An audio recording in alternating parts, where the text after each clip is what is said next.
Hey guys, welcome back to Brazing Garage. Last time I said that I was going to order a slightly bigger intercooler than the one that's on it, and I can't fit a very big one because it's really tight in there, and I really want to stick with air to air. So I got something a little bigger. Go ahead and unbox it. So I say bigger. So it's an inch thicker core. It is 2 inches smaller height-wise, but it is it's like 9 inches longer. So it should have some more cooling area. Mind you guys, this is a El Cheapo, $85. It's not going to be super durable, or maybe even perform half as good as a really high-end one. But I don't have the money to spend, so I'm gonna take one to the team, try this one out, and I'll let you guys know how it goes. Yeah, let me get you in here, show you what I'm talking about. I don't know if you can see, but like it just looks like there's a lot of serrated edges in there. Maybe it's supposed to be like that to help cooling. I'll try and zoom in on this so you guys can really see. But both ends are like that. Overall, it's just pretty good. I mean, got a couple little nicks and scratches. You can see where they sanded things smooth, but I will be surprised if this doesn't leak. I'll pull my other one out. We'll compare once I get it out, and then I will cut everything so it fits and get this in there, and we'll test her out. Alright, well, I'm gonna roll under here. I'm gonna take a peek around. I see what looks like coolant, so I'm a little concerned that maybe there's like an issue with my, you can see coolant dripping down. They did tell me that I was dripping coolant on my last pass. Honestly, I don't see any wet spots other than all over this aluminum shielding. So that sucks. I'll dig around some more and let you guys know what I find. Alright, so here's the difference, guys. Like I said, it's a few inches shorter. It appears to have be a little thicker, about an inch. So it's shorter, thicker, and wider. So I'm hoping that this will cool a little better. But really I won't know until I try it out. They're both eBay intercoolers. This one says Emusa or whatever I don't know how to pronounce that, but they actually look pretty identical. The welds are a little different, like maybe, I mean, you can see, I mean, it's not a super great weld, not too bad. This one is like somebody's first day on the TIG or something. You see where they were probably filling gaps where they laid the bead a couple times. Yeah, they were definitely filling gaps. So we'll check that one for leaks. This one I checked for leaks when I put it in. I didn't have any, but we'll see. I mean, I don't know if you can really tell exactly how much thicker it is, but it's an inch. But while I got you guys here, I have a leak. I don't know where the coolant's coming from. I did kind of adjust the radiator cap earlier. Oh, I found it. All right, that sucks. So I found my coolant leak, and it's right here. There's a ding. I don't know how it happened. Yes, I do. Okay, well, that's my mistake. I did avoid it on this side, but apparently when I was tightening my intake clamps, must have poked into the radiator there. Well, shoot.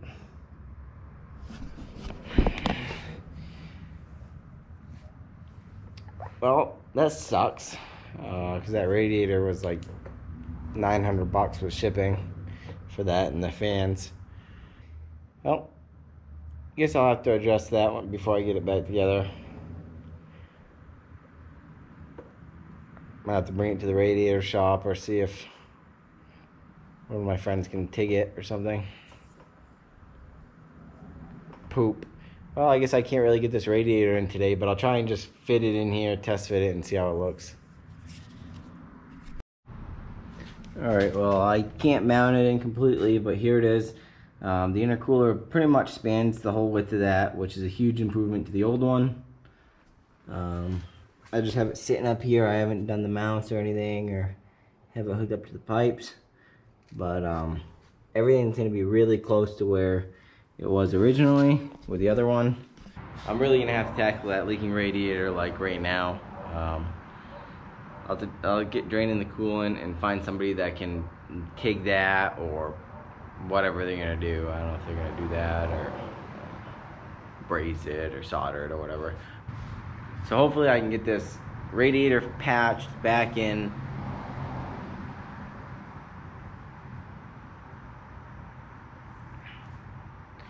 So I'm gonna run out, get this radiator cleaned up, patched, back in, and we'll do a real world test. I know just by cruising around and normal driving and everything, I was getting my intake temps were actually 25 degrees above ambient, which is what most people are when they're under boost. It's 25 above ambient, 25, 40. But when it was 85 degrees out, I was seeing intake temps down at the end of the track at 180 degrees. So that's just robbing power, damaging the engine, and we don't want that. So let's get all this swapped over and we'll go for a ride. Alright, so I have some MAP gas that I got at the hardware store. And I have these aluminum rods that I got at Harbor Freight. They just say Aluma weld rods.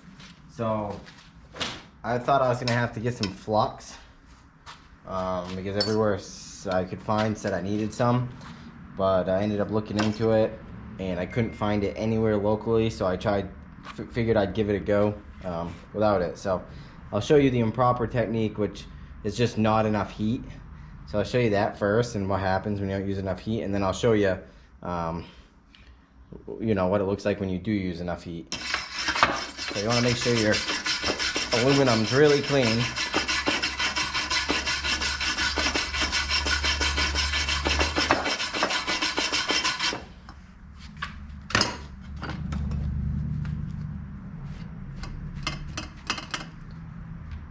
Alright, so if I use this MAP gas and I put the rod in the heat and it melts this before the base metal gets up to temp to bond with this, then it's just going to create a puddle on here that's going to like roll and flake off. I'll show you that in a minute.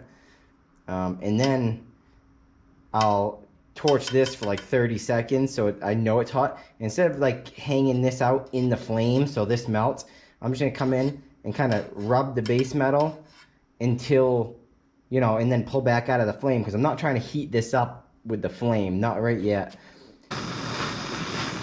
So this is going to be like the wrong technique.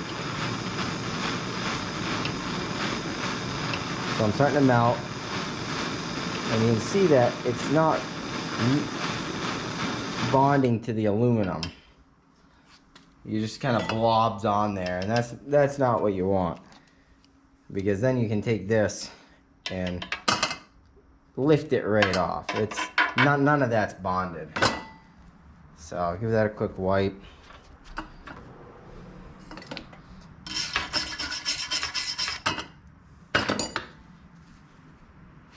Now I'll show you what happens when you get it hot enough.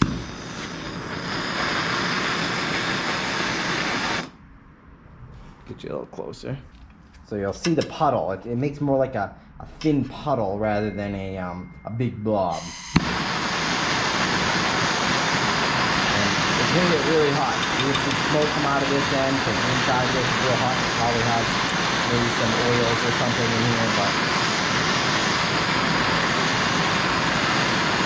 come in here with a stick, a little test rub. It's not quite hot enough because it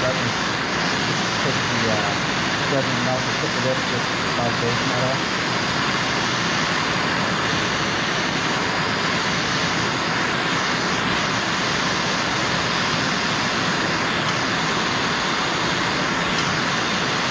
It's almost there because we're in the scratching area.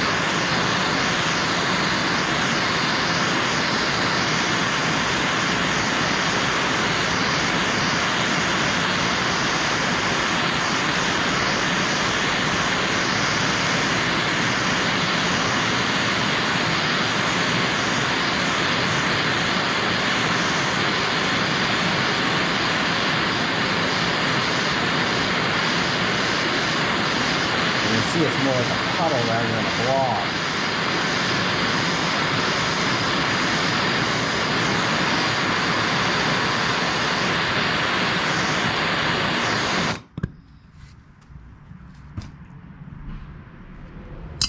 So now we'll let that cool for a minute.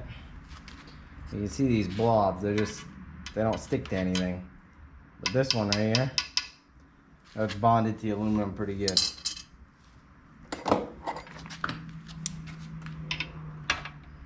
There's no way I'm going to be able to pull that up from the aluminum, but I'll try.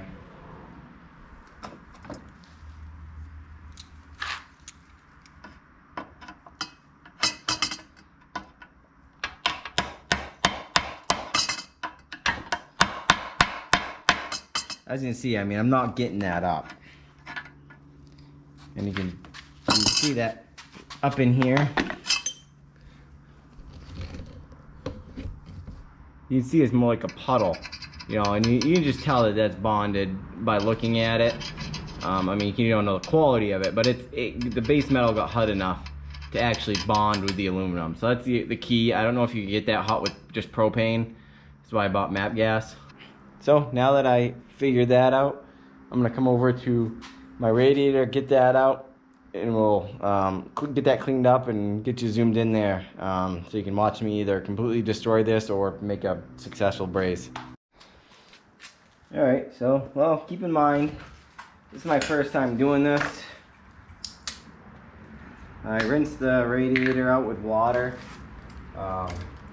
just so there wasn't any, you know, a lot of coolant in there, because I want the water to be able to evaporate out of this thing when I'm starting to heat it up.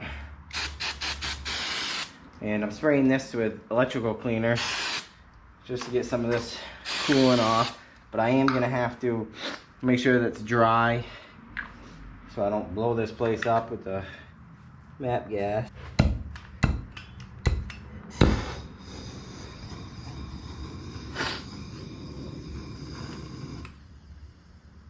Oh yeah, there's definitely a lot of coolant still in those tubes, so it's gonna take a little while to burn it out, I guess.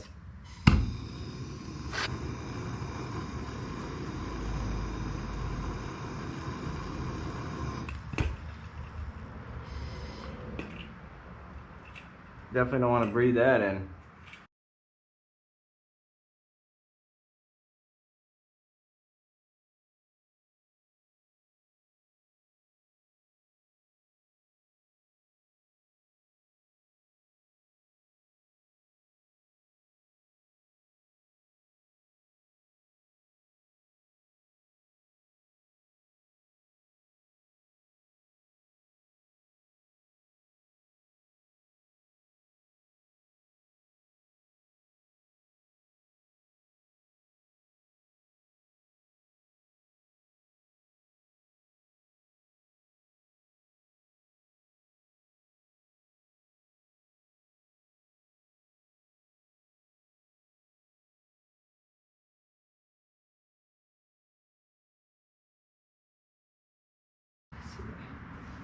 So you got a lot of excess brazing material on there. I gotta figure out how to grind it down. Or maybe I just leave it. Don't worry about it.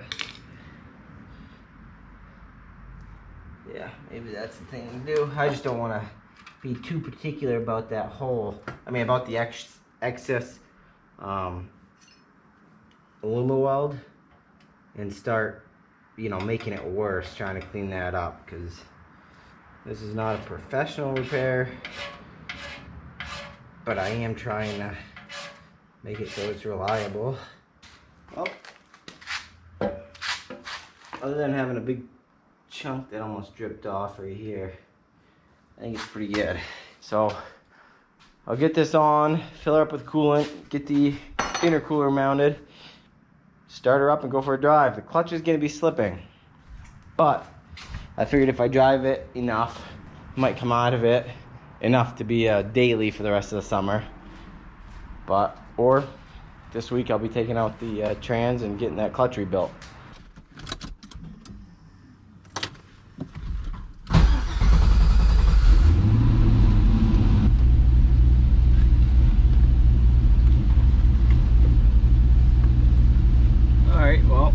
is the first drive.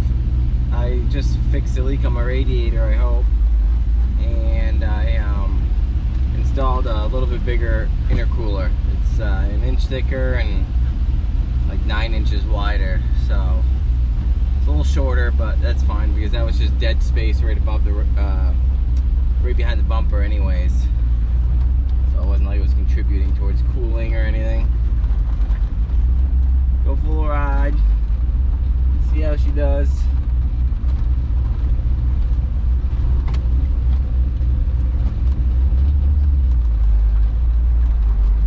Honestly, I'm pretty excited about this little charging port that I got for, it came with 3 batteries. It was like 34 bucks.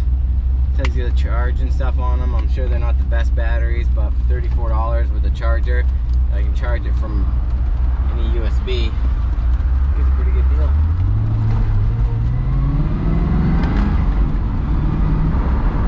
So I'm showing right now in Hamden, I don't know the real temperature, but it's 68 degrees.